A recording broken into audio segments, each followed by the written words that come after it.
Harganya menggiurkan, rasanya lezat, gizinya melimpah. Ikan-ikan tuna kualitas ekspor di Aceh dilirik hingga pasaran nasional dan mancanegara.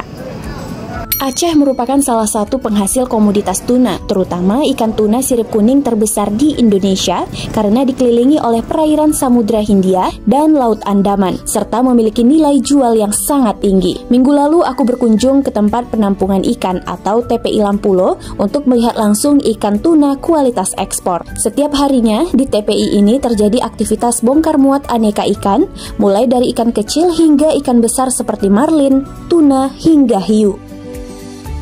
Ada beberapa kawasan di sini. Pada pintu pertama, kalian menemukan khusus penjual ikan untuk dijual per kilogram. Ada pula ikan yang dijual per keranjang. Biasanya ikan-ikan ini dipasok untuk sistem grosir atau pembelian jumlah banyak. Berjalan lagi ke belakang ujung bagian TPI, kalian menemukan nelayan dengan aktivitas bongkar muat ikan tuna. Kegiatan ini dilakukan sejak dini hari sebelum aktivitas penjualan dimulai. Tuna-tuna ini ditimbang lalu dicek kualitas dagingnya. Tuna dengan kualitas terbaik akan dibawa ke pabrik tuna yang berada di kawasan TPI Lampulo untuk dibersihkan, dipotong, hingga dipisahkan tulangnya lalu dikemas. Tuna yang sudah dikemas lalu dibawa ke Medan untuk kemudian diekspor ke luar negeri seperti Amerika, Jepang, hingga Eropa. Adapun proses ekspor ikan dari Serambi Mekah ini dilakukan lewat jalur udara serta laut. Namun tuna ini diekspor khusus untuk jalur laut, masih lewat Pelabuhan Belawan, Sumatera Utara.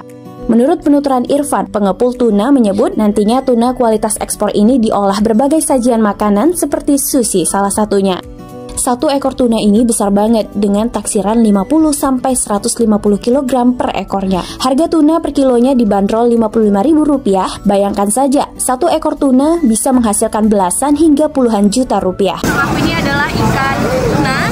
Ini kualitas yang bakal diekspor ke luar negeri nantinya. Ini sudah dilakukan transaksi dari proses dari nelayan dan kemudian nanti bakal dibuat ke pabriknya dulu yang nggak jauh dari sini, dan ini kualitas terbaik yang untuk diekspor. Kalian bisa... Dengan banyaknya hasil laut di Aceh, tak heran tuna sirip kuning menjadi favorit negara luar. Data tahun 2023, Dinas Kelautan dan Perikanan atau DKP Aceh mencatat ikan dari tanah rencong diekspor ke sejumlah negara setiap tahunnya. Adapun ikan paling banyak dikirim ke luar negeri termasuk jenis tuna, cakalang, hingga tongkol.